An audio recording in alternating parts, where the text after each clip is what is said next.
We'll move to questions without notice, and I give the call to the Honourable, the Leader of the Opposition. Thank you very much, Mr Speaker. My question's to the Prime Minister. As the Prime Minister is aware, early this month, Charlie Stevens, the son of the South Australian Police Commissioner Grant Stevens, tragically passed away as the result of an alleged hit and run. Can the Prime Minister share with the House his response to this tragedy? Give the call to the Prime Minister. I thank the Leader of the Opposition for his question that we discussed him asking today. Last week, a great many Australians read the extraordinary open letter from South Australian Police Commissioner Grant Stevens and his wife Emma about their youngest son Charlie. In their words, a lovable ratbag from the moment he could talk. Tragically, it was a letter in which Charlie's parents laid bare their broken hearts. Just hours after Commissioner Stevens addressed the state about the tragic shooting death of police officer Jason Doig, he and Emma received the news no parent ever wants to get. Charlie had been the victim of an alleged hit-and-run incident. The letter begins, "I am writing this sitting in a bedroom with dirty clothes on the floor, an unmade bed, 6 drinking glasses lined up on the bedside table, an empty KFC box next to the glasses, wardrobe doors left open, and a row of skateboards leaning on the wall. It is a mess and it's perfect. It's where 101 lived." Charlie was the 101st fatality on South Australian roads this year. Eventually the letter comes to this. 101 is Charles Hinchcliffe Stevens. Charlie, Charlie boy, Chaz, Link, Steve. You lived life and gave so much to so many.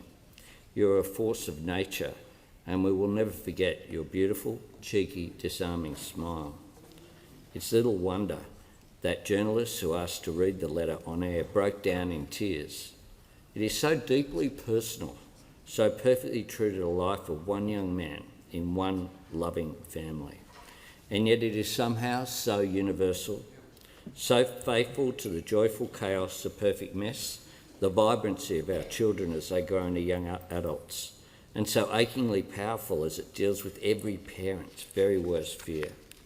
And yet, even knowing that what prompted this letter is the cruel injustice of a young man snatched away from all who loved him and all he loved, what shines through is not anger or despair. It is an enduring and eternal love.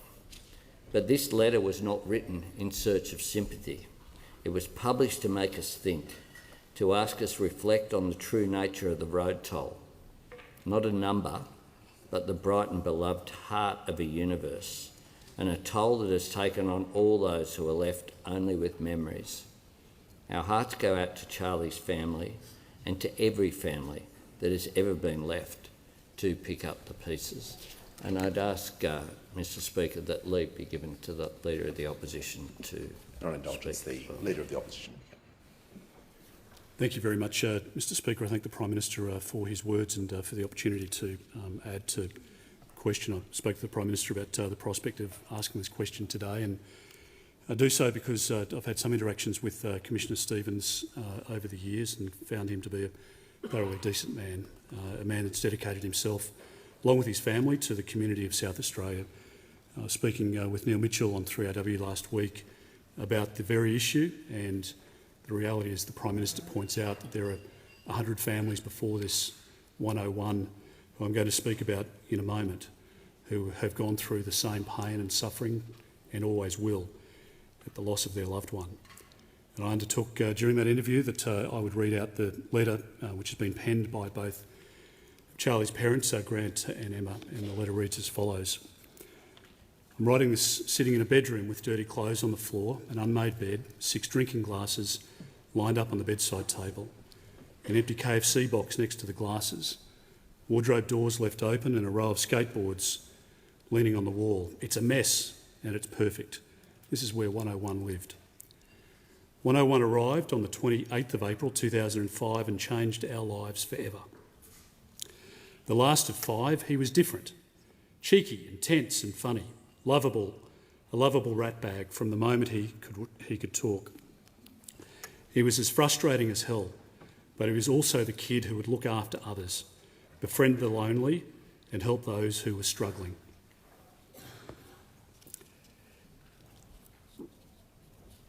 Intensity shone through as 101 committed to each new passion, to Lego, BBL, scooters, footy, cricket, basketball, surfing, downhilling, Fortnite and his skateboard. It was all or nothing, and it was always all. 101 hated cheese because his brother did. He was a master of the air fryer, the NutriBullet and the steamer. He loved his mum's curried sausages, but he didn't know where the dishwasher was. His favourite pastime was pushing mum's buttons. Although a different name is on his birth certificate, F off Charlie was what you would hear most in our house, followed closely by put a shirt on or take your hat off the table. 101 loved footy. He loved the Cats, played 100 games for the Mitcham Hawks, then the Jets, the Goody Saints, the Camels and Westies. He just went to play and to be a part of the team. It was 101 who taught us you can't shower unless you have your Bluetooth speaker fully cranked so mum and dad can't hear themselves talk in the kitchen. 101 never wanted for soap, for shampoo or shavers. Someone else in the house always had it. Even a used towel. His enthusiasm for school saw no bounds except start time and schoolwork. But his enthusiasm for his family and his mates was real. 101 had a circle of friends the rest of us could only dream about. He loved his mates and they loved him. His friends' parents liked having 101 in their homes. He was mates with his brother's mates. Living with him meant waking up on weekends to 4 or 5 extra bodies in spare beds and on couches. It meant the family garage being transformed into a man cave where things parents do not want to know about or probably permit could happen. The only time we saw 101 truly angry was when he was forced to cut his precious hair for his sister's wedding in 2021, but he never went back to a hairdresser again. Being 101's alarm clock was a role his mum and I took up when he left school and started his apprenticeship. Get up, mate, get up, mate. Mate, get up. Are you not going to work today? Followed by drive safely and don't speed, becoming the morning mantra. 101 thrived at work. He loved working, loved his job and he idolised his boss. It meant that he had money for TA Tuesdays and Wednesday wings at the Feathers. 101 was adored by the sausage dogs, Grace and Zoe, who would sneak into his bed at night. On a good day, we would be lucky to see 101 for half an hour between him getting home from work and heading out with his mates, but it was enough. 101 is Charles Hinchcliffe Stevens. As the Prime Minister pointed out before, Charlie Boy, Chaz, Lynx, Steve.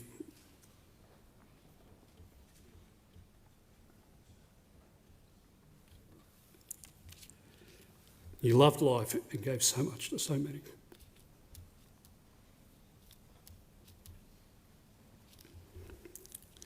You're a force of nature and we'll never forget your beautiful, cheeky, disarming smile.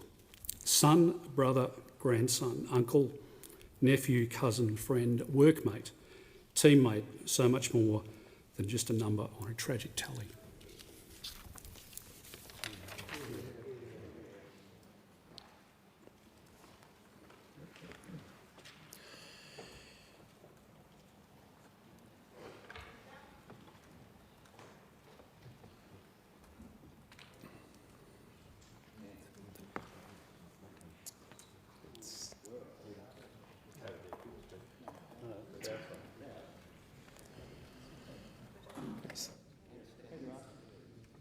I give the call to the member for Wellrow.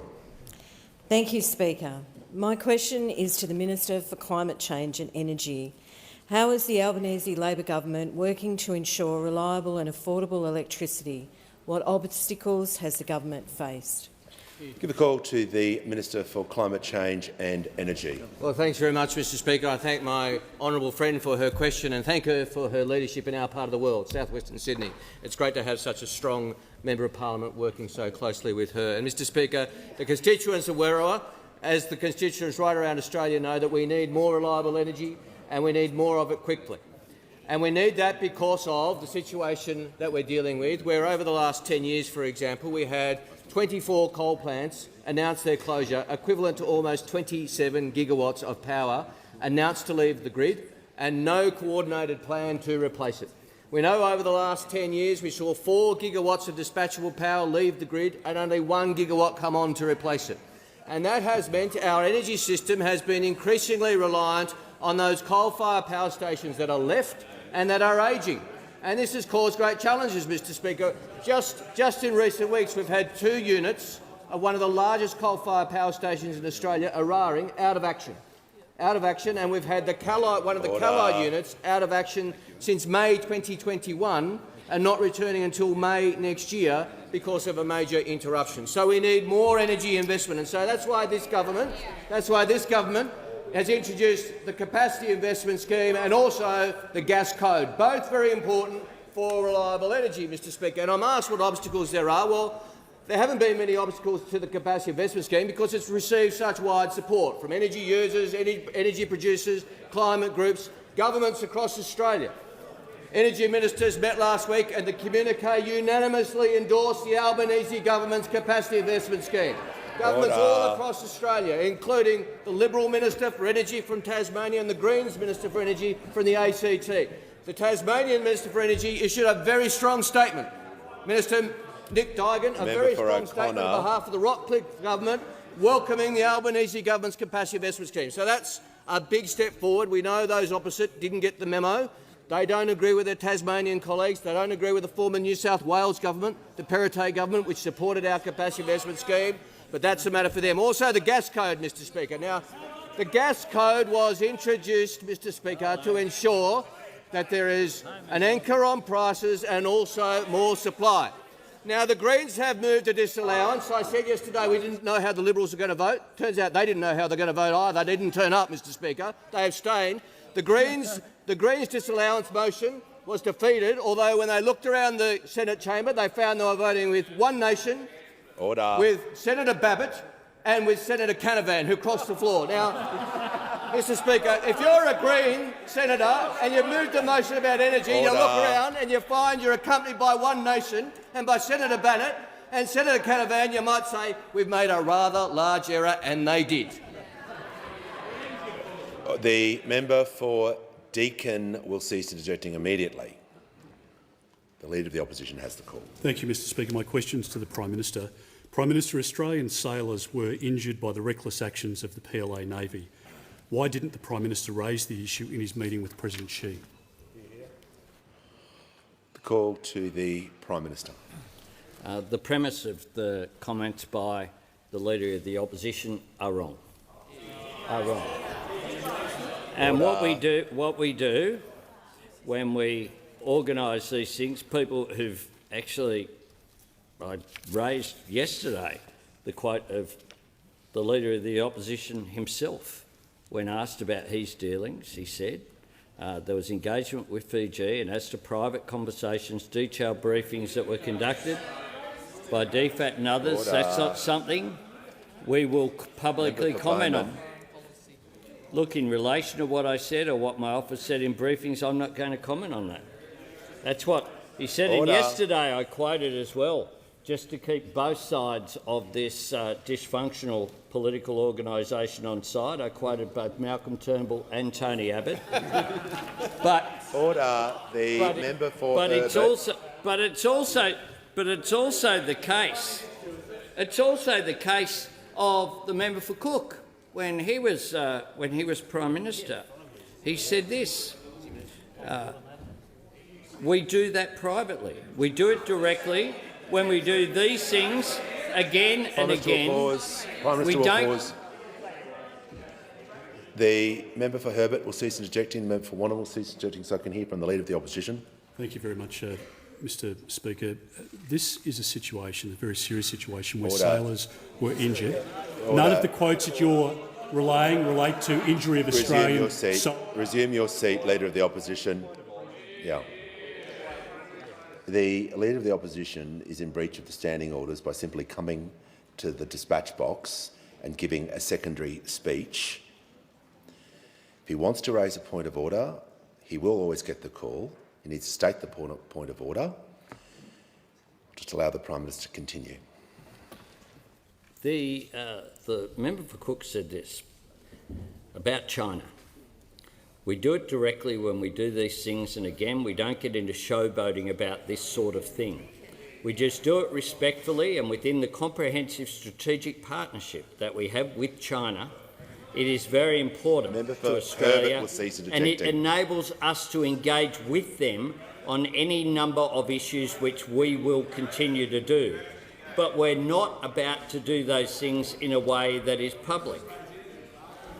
They Order. then went on. Members on my left. They then went on. Member for Herbert will and he cease said, interjecting. I'm not going to go into the discussion. That's what the member for Cook said. Didn't leak a text message Order. on that occasion, but said very clearly that's the case.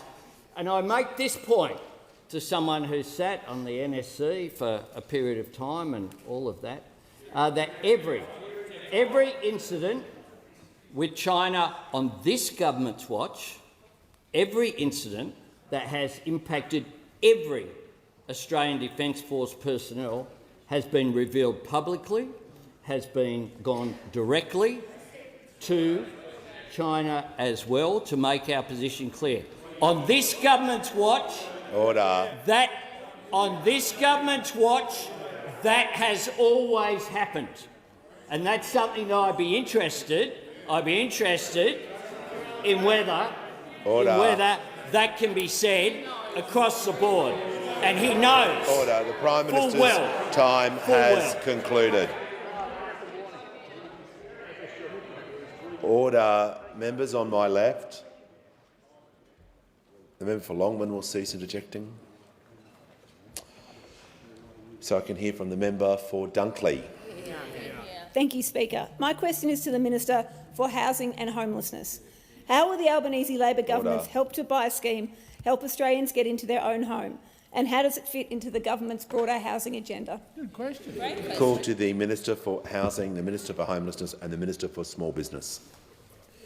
The Thanks. member for Deakin is now warned. No interjecting before a minister speaks. It's pretty clear. The minister has the call. Thank you, Mr Speaker, and I do want to thank the terrific member for Dunkley for that question. I know that she understands that the legislation we'll be bringing to Parliament this week will help home buyers in her electorate and indeed across the country. Indeed, this will be life-changing for so many Australians, Mr Speaker. There are people renting at the moment that could certainly service a mortgage that can't get over the 20% deposit hurdle. Help to Buy will help those that are renting or living at home to get over the hurdle of this deposit. This is a targeted help at helping low and middle income Australians get into a home with just 2% deposit. The government will support eligible home buyers with up to 40% contribution for new homes and up to 30% for existing properties. This will help bring home ownership back into reach for thousands of Australians, and particularly for those that are renting. The member for Cook will cease interjecting. Importantly, Mr Speaker, it won't just be a leg up into home ownership with savings from a smaller deposit. Help to Buy will provide long-term relief to Australians that are part of this scheme. It could help eligible homeowners save hundreds every month on a mortgage. States will need to pass their own legislation for Help to Buy to operate in their states. The states and territory leaders committed to this at National Cabinet in August, and indeed just last week housing ministers reaffirmed and they want to get this happening. Help to Buy will provide 10,000 places each year for 4 years, so we will be supporting more than 40,000 Australians into home ownership that otherwise would not have been able to purchase a home. Mr Speaker, as I said, this will be life-changing for so many Australians, particularly those on low and middle incomes. It is our housing agenda is broader than that, of course, with our regional first home buyer guarantee. The home guarantee scheme, where we of course expanded to include siblings, we included it to include friends, we included it to people that have been out of home ownership for more than a decade to get back into home ownership. Indeed, the expanded home guarantee scheme has now helped more than 86,000 people into home ownership since we have been in office. 1/3 almost of first home buyers are now entering the market through this scheme. Indeed, Mr Speaker, our broad housing agenda includes our $10 billion Housing Australia Future Fund. The minister will pause. Because the member for Deakin is on a warning and he's been interjecting during this answer as well, he will now leave the chamber under Standing Order 94A.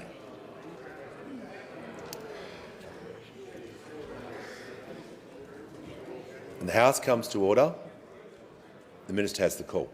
Thank you, Mr Speaker. The Housing Australia Future Fund, which of course those opposite voted against, which is the single largest investment in social and affordable housing in more than a decade, that will build around 30,000 social and affordable homes over the first 5 years of the fund. It is just one part of this ambitious housing agenda that we are working right across the board, whether they be getting people into new homes, getting and supporting people in renting. The Minister's time has concluded. Before I call the next member, I just want to do some acknowledgements in the House. I'm pleased to inform the House that present in the gallery today is a delegation from the Mekong Australia Partnership Masterclass, accompanied by the Honourable Rachel Nolan, former Queensland Minister. And in the gallery today is participants of the Stephen Fitzgerald Scholars Program and guests of the member for Nichols from the participants of the Country to Canberra Women's Leadership Competition. A warm welcome to you all. I'll give the call to the honourable member for Wentworth. My question is to the Prime Minister. In August, National Cabinet committed to strengthening renters' rights by ending no-grounds evictions, limiting rent increases to once a year and phasing in minimum rental standards. But 3 months on, not enough has changed. Renters are facing the highest rent increases since 2009, continued no-grounds evictions and rising power bills because of poor home energy performance. When will the commitments made by National Cabinet be implemented across all states and territories? And will this include ending no-cause evictions at the end of a fixed term? Give the call to the Prime Minister. I thank the member for Wentworth for her question and for her engagement on housing issues, something that she has taken as one of the issues that she'll continually raise in this national parliament.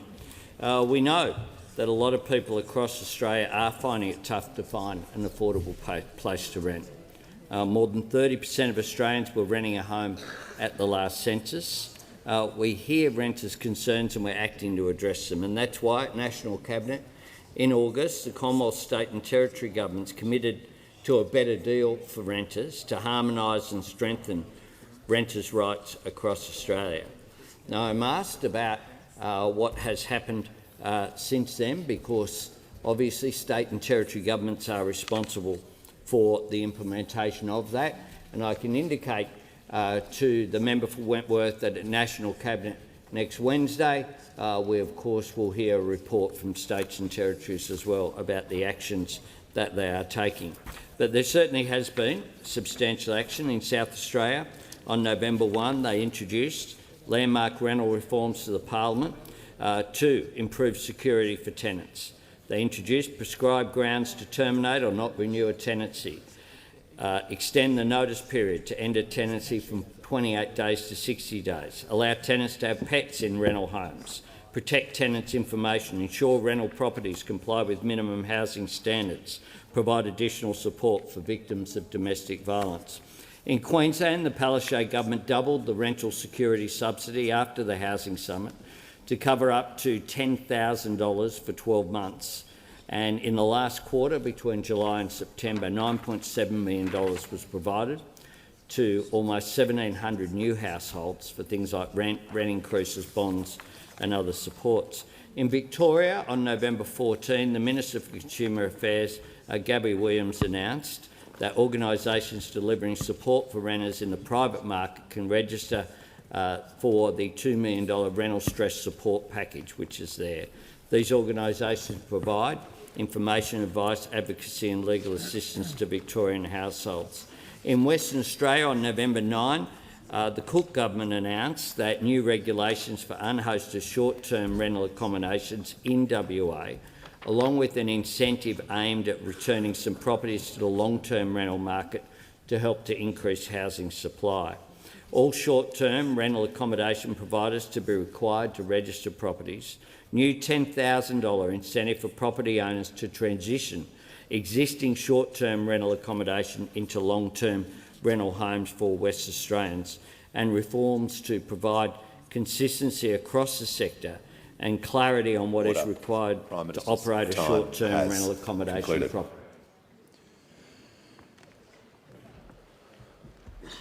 Give the call to the honourable member for Macon. Thank you, Mr Speaker, and my question is to the Minister for the Environment and Water.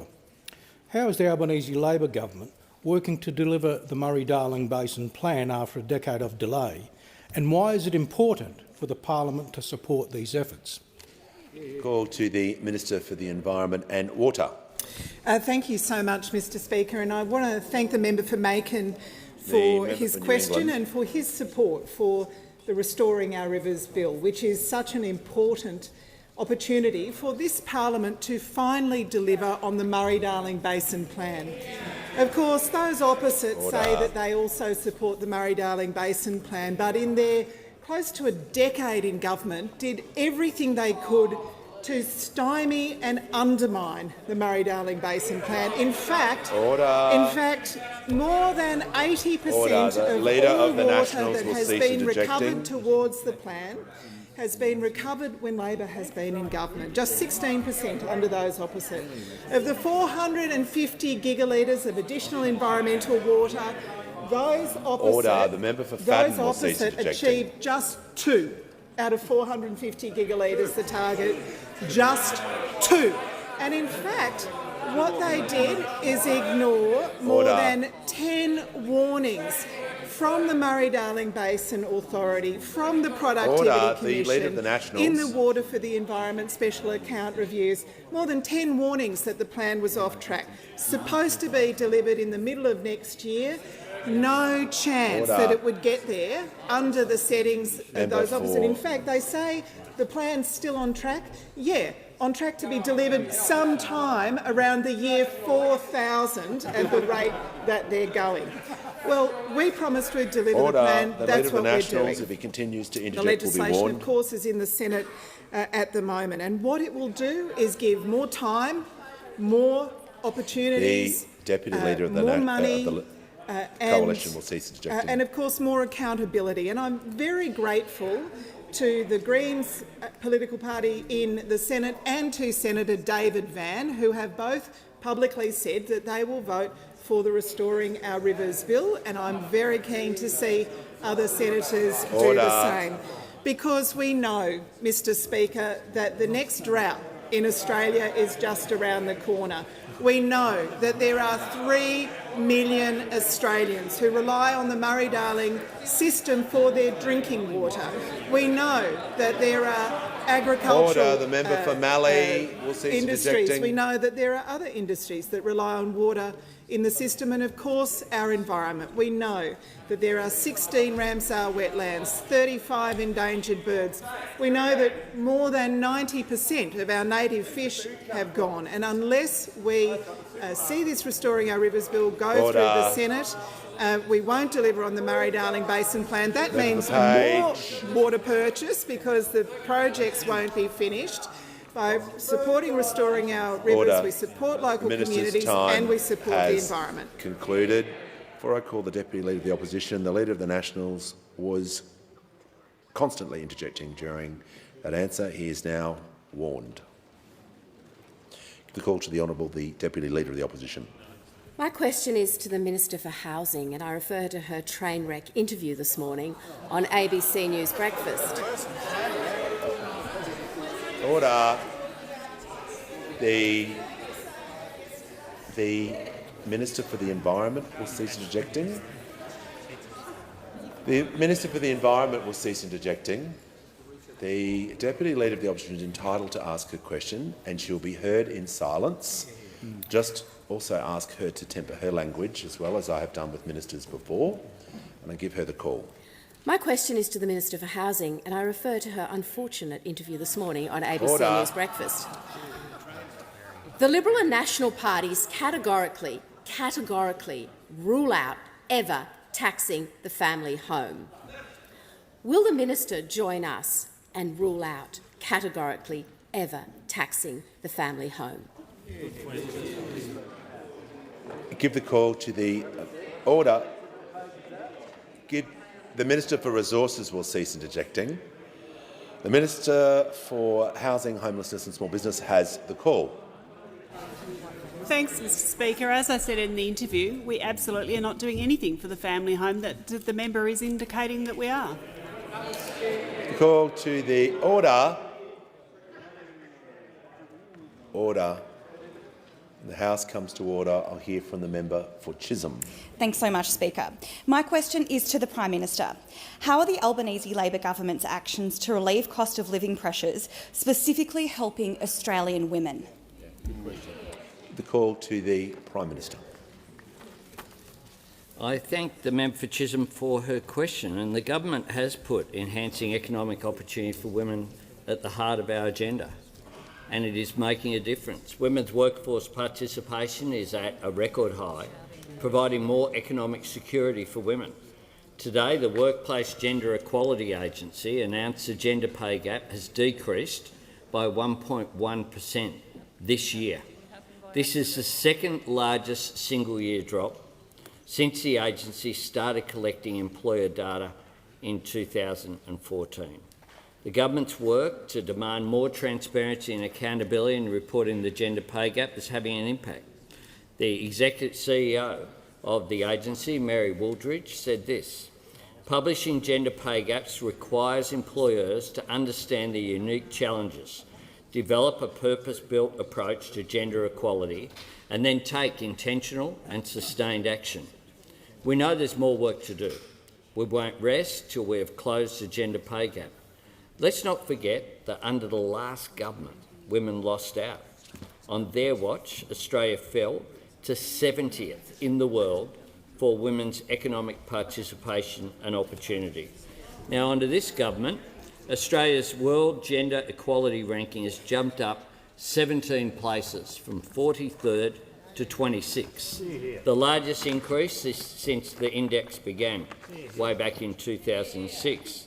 It's not surprising because of the action that we're taking: expanding paid parental leave, making childcare cheaper, implementing all 55 recommendations of the Respect at Work report, establishing 10 days paid family and domestic violence leave, investing $2.3 billion to end domestic violence, funding a 15% pay rise for aged care workers who are overwhelmingly women, and improving for the single parenting payment, helping 52,000 single mums. All of these measures are making a difference. They all are what has been seen as low-hanging fruit of economic growth and productivity gains. Issues such as support for childcare are not welfare. They're about economic participation, they're about productivity improvements, and they make a difference not just for women, but for the entire nation. Give the call to the member for Wannon. Thanks, Speaker. My question is to the Minister for Immigration. When was the Minister first made aware that after he released 141 hardcore criminals, one of those criminals absconded? Can the Minister inform the House of the nature of this individual's crimes? And does the Minister know where this individual is now? Give the call to the Minister for Immigration, Citizenship and Multicultural Affairs. Thank you, Speaker, and I thank the Shadow Minister for his question. Of course, it was the High Court that required the release of the detainees, and this government, like all governments, is required to abide by the decisions of the High Court.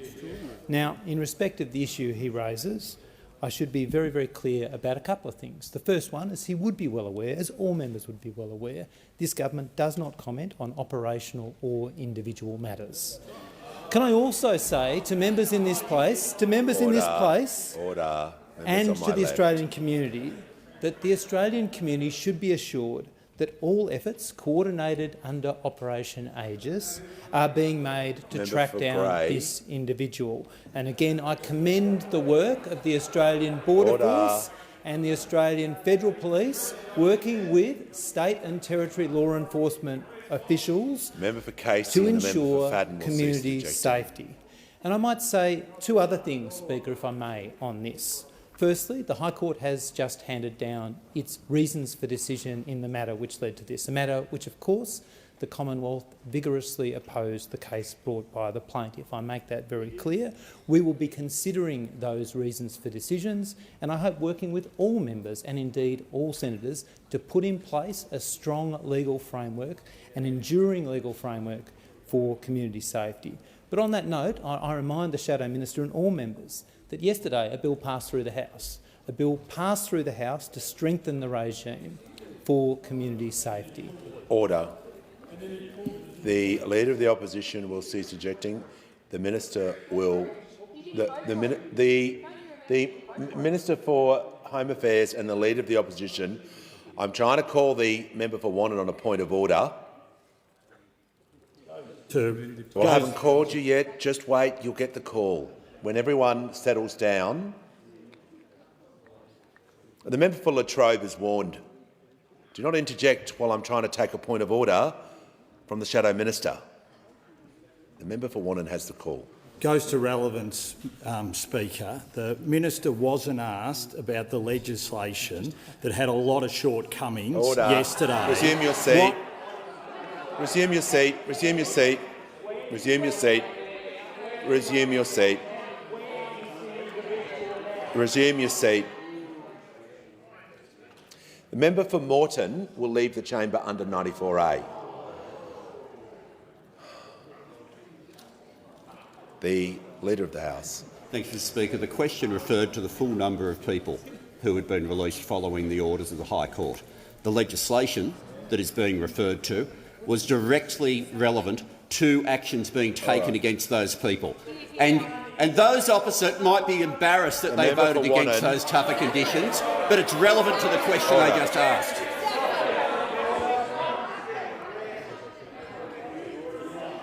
The member for Wannon will cease ejecting.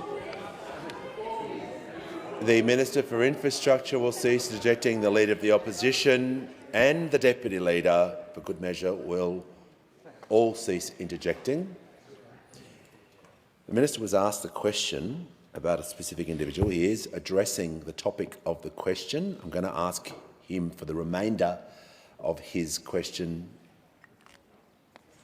to address and keep it relevant to the original question. Here's the call. Well, thank you very much, Speaker. I think the issue here is the Shadow Minister knows I've directly dealt with his question, but he doesn't like being reminded that twice yesterday, twice he voted against offence provisions that go to visa conditions that he proposed to keep people safe.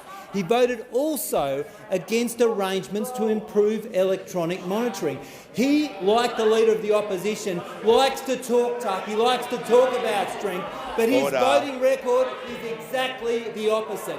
Tough talk does not keep communities safe. Strong laws do. Why won't they vote for them?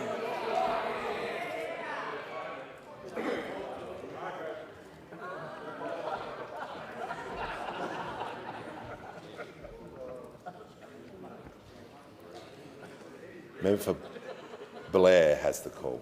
Thank you, Speaker. My question is to the Minister for Home Affairs. What has the Albanese Labor government done to keep Australian communities safe since the High Court decision and NZYQ, and have there been any barriers to the government's plans? Members on my left, before the Minister begins, the House will come to order. There is far too much noise on my left. The Minister for Home Affairs and Cybersecurity has the call. Thank you, Speaker. I'm grateful for the question from my friend, the member for Blair, and it gives me the opportunity to address the complete hypocrisy of the last question that came from those opposite. Order. Now, Speaker, the number one priority of our government is the safety of the Australian community, and I want to credit the Minister for Immigration on the leadership that he has shown on leading us through what has been a difficult High Court decision, Speaker.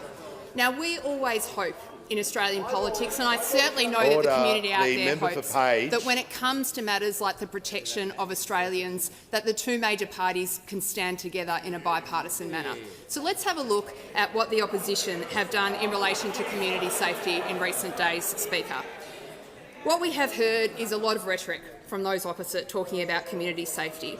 But we heard from the Minister for Immigration something unspeakable that has happened recently by a front bench member of those opposite, and that is Senator Smith, who wrote a letter to our government lobbying for the release from detention of a convicted child sex offender.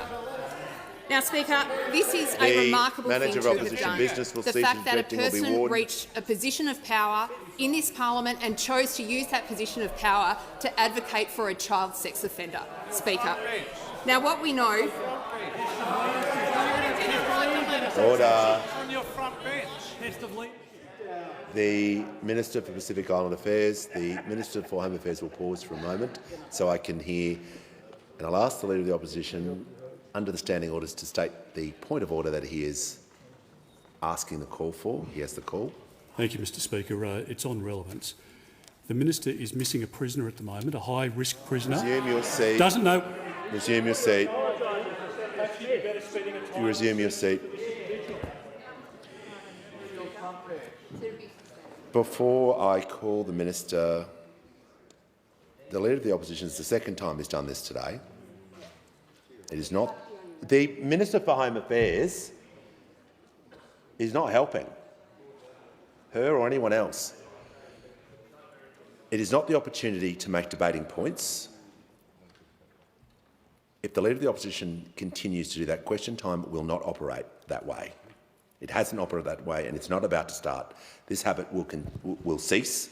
Otherwise, he'll be warned, and he may not remain here for the balance of question time.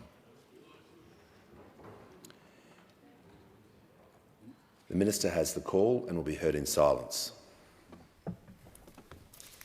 Thanks, Speaker, and I think it's pretty clear that the Leader of the Opposition doesn't want to hear the facts about what members of his front bench have been up to. Now, Speaker, what we have heard is outrageous from Senator Smith, and that is that he wrote not once but twice to the Minister advocating for the release of a child sex offender. What we know is that this particular individual sexually abused a young girl, consensually and non-consensually, Speaker. He has been held in immigration detention by our government, and that is where we intend to keep him. Now, Speaker, I wish I could say the same of those opposite. Now, I would like to report that that's the end of where the differences on community safety lie between the two parties, but it's not the case, Speaker, because what we just heard from the Minister for Immigration is absolutely accurate.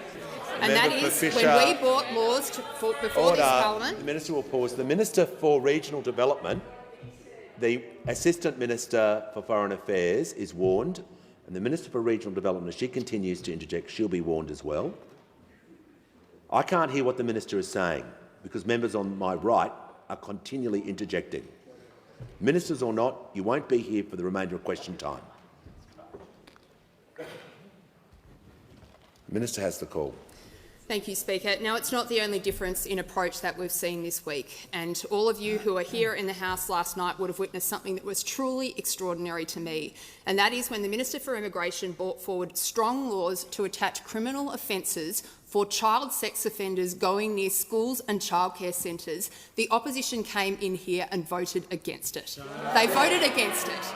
Now, Speaker, I want people to remember that as they listen to the debate over the coming days, because the truth is there is one side of politics here that is trying to do the right thing and adapt to the High Court change and do so in the interest of the community, another side of politics that's being hypocritical and just trying to score political points. The Minister's time has concluded.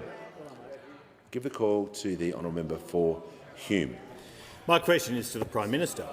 Under Labor, net disposable income has fallen by more than 5% and interest rates have gone up 12 times.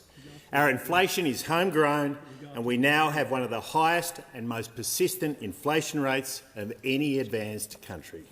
Why is this distracted Prime Minister making Australians worse off with his bad decisions and wrong priorities? Call to the Prime Minister. I thank the Shadow Treasurer for his question about the economy, a question that goes to the fact that unemployment is at historic lows, the participation rate is at a record high, the gender pay gap, as I said before, is at a record low, the number of women employed full-time is at a record high, business investment is up, the number of days lost to industrial disputes are down, The number of single mums getting support is up. The cost of childcare is down. Commonwealth rental assistance is up. Cost of medicine is down.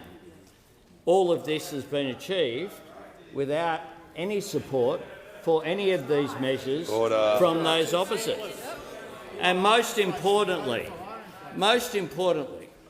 over 620,000 jobs have been created since we came to office, the most of any new government in Australia's history, and we are halfway through. Importantly as well, we're seeing 2 consecutive quarters of real wages growth. You gave us negative. We saw the increase of the minimum wage on not once but 2 occasions, which made an enormous difference. The Prime Minister will pause. The member for Hume on a point of order. I need him to state the point of order. Relevance, Mr Speaker. The question was about Labor's long list of economic failures. He could just talk about one of them, and that would be relevant. Seat. The question had a number of moving parts to it, and it finished with about the Prime Minister's priorities. If you're going to ask a question with a tag at the end, he will be able to obviously respond to that. So you've made a claim at the end of the question, and that's what he's responding to, and he's talking about economic data. I don't know how he can... Well, that's the question, and he's answering it. So if you don't want that, don't ask him, and he won't be able to compare and contrast. The Prime Minister has the call. Order. Thanks, Mr Speaker.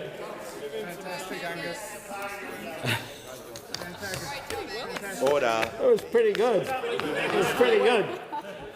Order. This bloke's lost 2 pre-selections in the last week. The Prime Minister will return to the question. Those opposite said that increase in the minimum wage would wreck the economy. Order. And remember when we had the Secure Jobs Better Pay laws, this is what they said. It would return Australia to the dark ages. It would close down the economy and supermarket shelves would be bare. That's what they said, would be bare. Energy bill relief, the member for New England said it was Venezuelan communism. Venezuelan communism. Order. With every single measure that we have supported, those opposite have opposed it. We're making childcare cheaper and moving to make it more universal. The member and for affordable. Barker is warned. We're rescuing aged care from neglect. We're writing emissions reduction targets into law and making a difference. We're investing in new housing projects. We are acting on all of these Members measures, on my left. while those opposite have nothing positive to offer the country. Nothing positive, just saying no, all negativity defined by what they're against. Give the call to the honourable member for Cunningham. Thank you, Speaker. My question is to the Minister for Immigration, Citizenship and Multicultural Affairs. How is the Albanese government working to change laws to keep the community safe? And what approaches has the government rejected? Call to the Minister for Multicultural Affairs, Citizenship. Very much, Speaker, and I thank my friend, the member for Cunningham, who, like all of us on this side of the House, is determined to do everything we can in this place to keep communities safe. And I'm sure she joins me in thanking the outstanding members of the Australian Border Force and the Australian Federal Police who have been working so hard with state and territory authorities to ensure community safety. Now, as I said earlier, yesterday this House passed legislation to make strong laws stronger following the High Court's decision in the NZYQ case. Now, as we consider the Court's reasons for decision, we are getting on with the job with doing all we can to keep communities safe, including by introducing new offence provisions which target those visa holders who have offences that relate to children and young people. But yesterday, members opposite voted against these laws not once but twice. That is an approach that we reject. And on the same day, the Leader of the Opposition was silent about Liberal frontbencher Senator Smith, his request for a convicted pedophile to be released from detention on Christmas Island. Senator Smith wrote, After developing a relationship with a younger girl, he was convicted in 2015 for sexual penetration with a girl over the age of 13 and under the age of 16. That's a quote. The frontbencher went on to ask that he be transferred from Christmas Island. Well, Senator Smith acknowledged the seriousness of this man's offending, as we all must, but still requested he be released into the community anyway. And the question really is this: how can the Leader of the Opposition stand by a member of his leadership team calling for a paedophile to be released? He has, in the past, he's called for members of Parliament to resign for the very same thing. He has said, and I quote him now, "Why would a member of Parliament defend anyone who has been convicted of paedophilia?" Yet a member of his leadership team has done exactly the same thing. Once again, he talks tough but acts weak. And back in 2018, when he was the minister responsible for immigration detention, media reports indicate that detainees at immigration detention centres escaped more than 80 times. More than 80 times!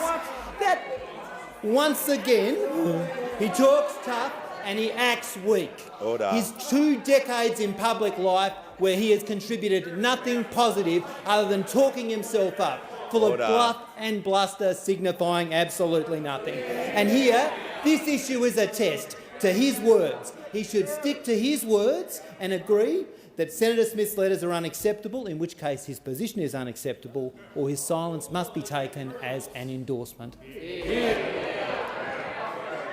Order. Give the call to the honourable member for Ryan. Thank you, Speaker. My question is to the Prime Minister. Ahead of the Global Climate Summit, thousands have blockaded the world's... The member will resume her seat. I need to hear the question, which means the House needs to come to order. I don't have the question. I don't know what the question is.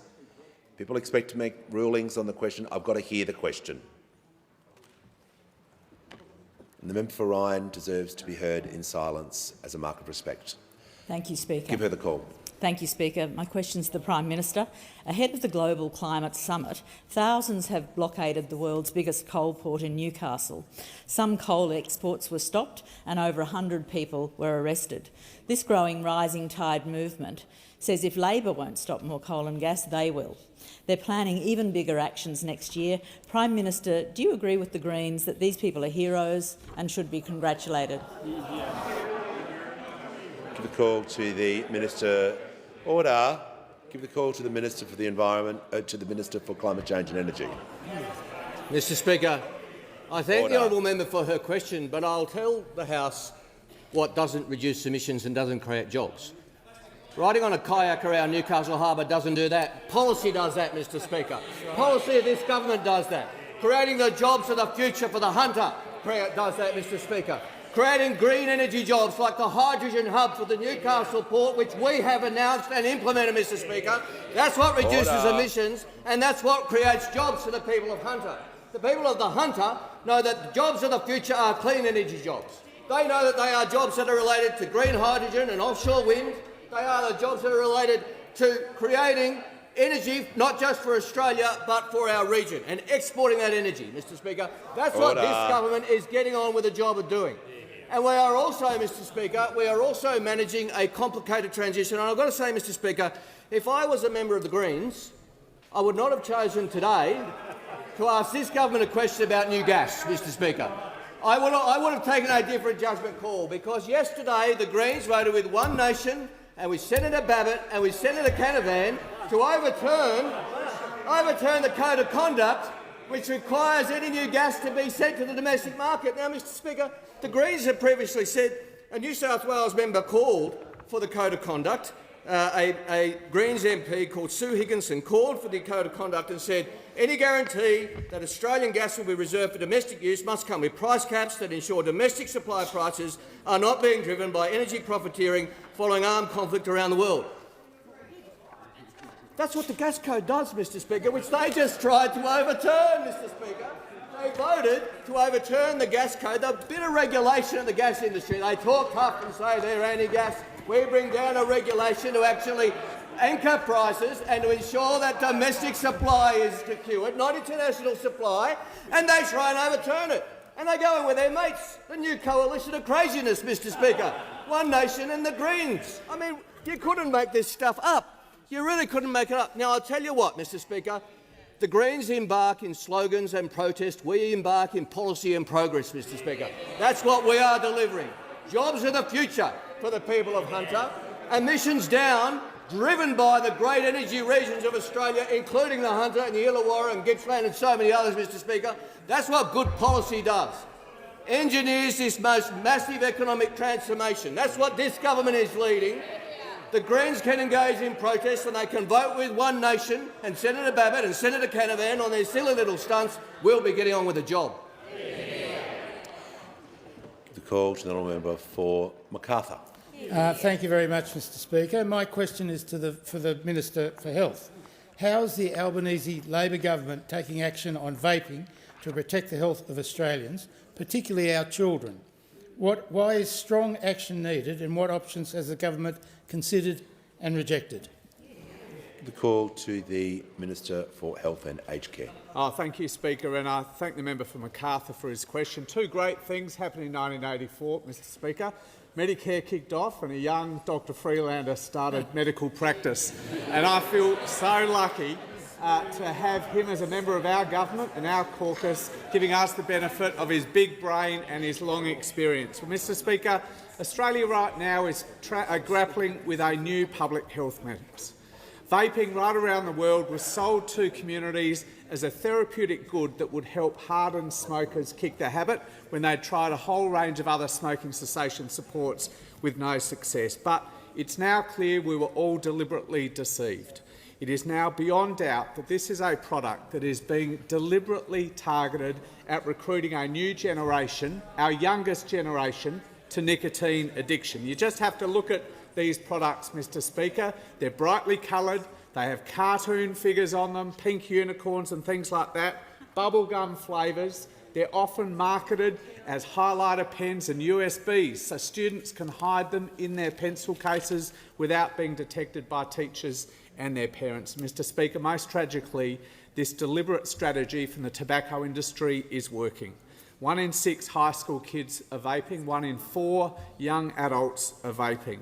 We know over the course of the exam period that just has been underway, Year 11s and Year 12s have had to have nicotine patches on to get through an exam without having a vape. We know this is now the #1 behavioural issue. The Education Minister tells me all the time. The #1 behavioural issue in our school communities that parents and teachers and school leaders talk about. We also know, Mr Speaker, that young vapers are 3 times more likely to take up cigarettes, and they are now the only cohort in the community, our youngest Australians, the only cohort where smoking rates are going up. Now, some say in the community it's gone too far.